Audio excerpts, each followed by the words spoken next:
Hello, everybody. Welcome to our very first ramble.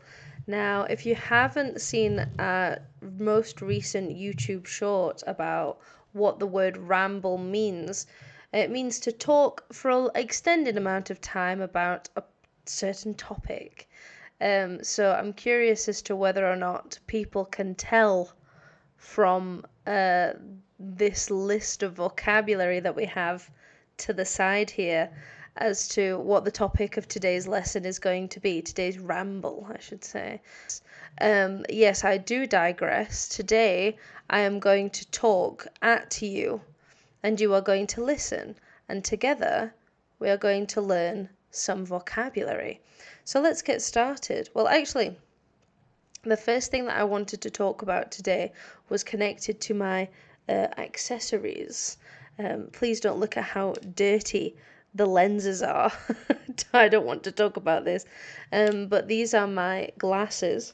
I don't know if you can see, but actually they reflect blue light. Can anybody see that?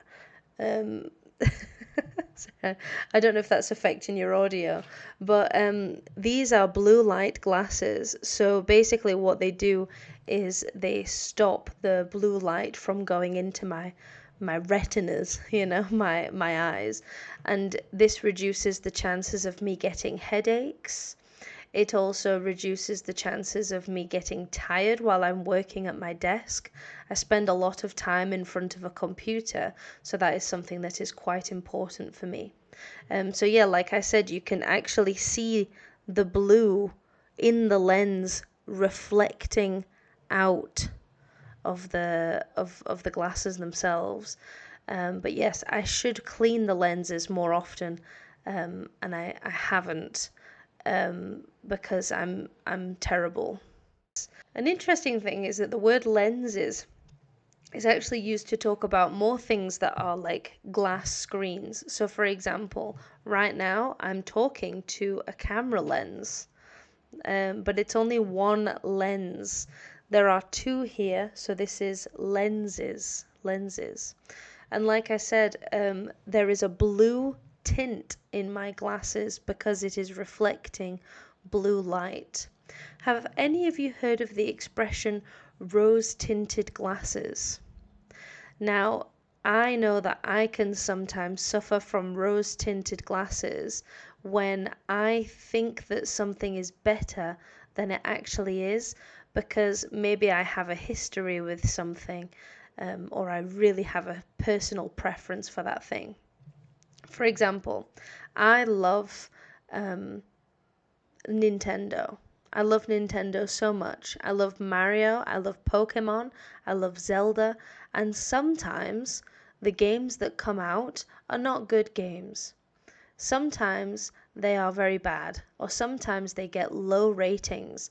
But because I have rose tinted glasses on, because I love Nintendo, and it reminds me of my childhood and how much I loved playing those games as a kid, I don't care about how bad the games are, and I continue to play them anyways. So, or I recommend them to other people, or I keep spending my money. This is because of my rose tinted glasses. Now, in English, we actually use eyesight quite a lot to discuss certain expressions, and that's what I want to talk to you about today. Specifically, your vision, right? So, for instance, what I would like to discuss here is the expression 20/20 vision. Now, we measure our vision or our eyesight in numbers, and the best vision score that you can get is 20/20. So, I remember. This is a really stupid joke, but people used to say this in 2015.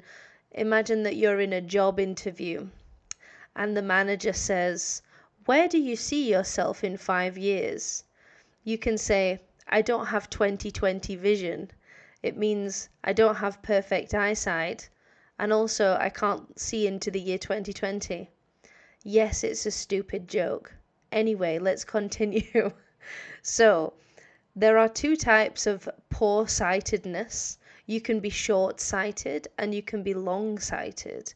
So, for example, a short-sighted person finds it difficult to see things that are very close, and a long-sighted person finds it difficult to see things that, wait, what? No, that's not right. That's not right. I did it wrong again. It's funny that the camera messed up at the same time. Short-sighted is when you can see things only very close, but you can't see them far away. And long-sighted, or some people say far-sighted, is when you can see things far away, but you can't see them up close.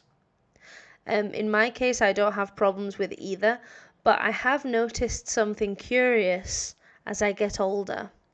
Going back to the Nintendo thing, when I play Mario Kart, I find it more and more difficult to play when there are more obstacles on the screen. In the past, when there was like the ink, you know, the octopus that sprays the ink on your screen, when I was a kid, that was nothing for me. Now, no chance. I can't. As soon as the octopus or the squid sprays the ink on the screen, I'm doomed. There's nothing that I can do. Equally, buses.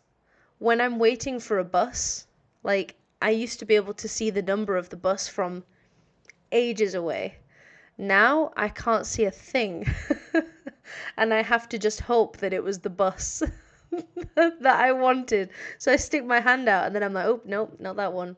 So who knows? Actually, maybe I am short-sighted. I can see things very close, but I can't see them far away at all.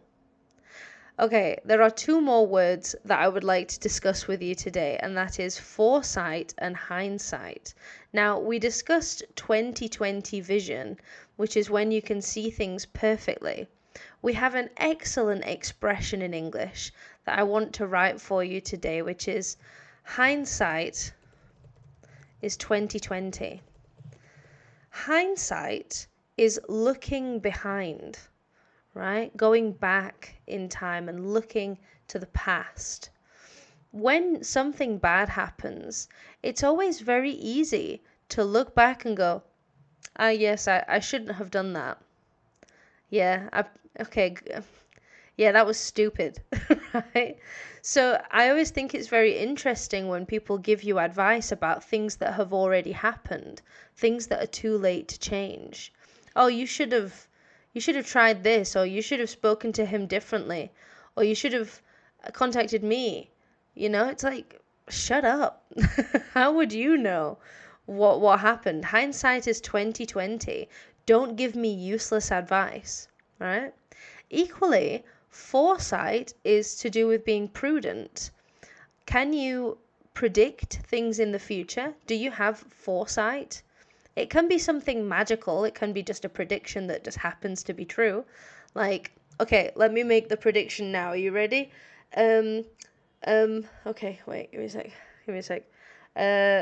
Eurovision. I think that France is going to win. That doesn't sound right. If I was wrong, that's fair. But if I was right, that was my foresight, you know?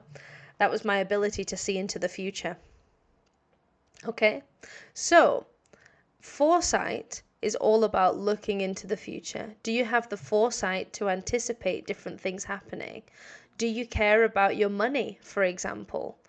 To have foresight sometimes is to be careful with your money.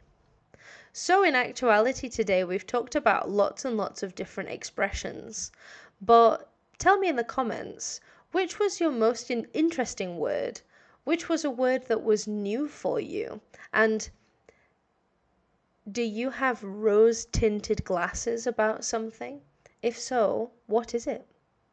Thank you everybody for coming to my glasses ramble, and I will see you later. Bye-bye.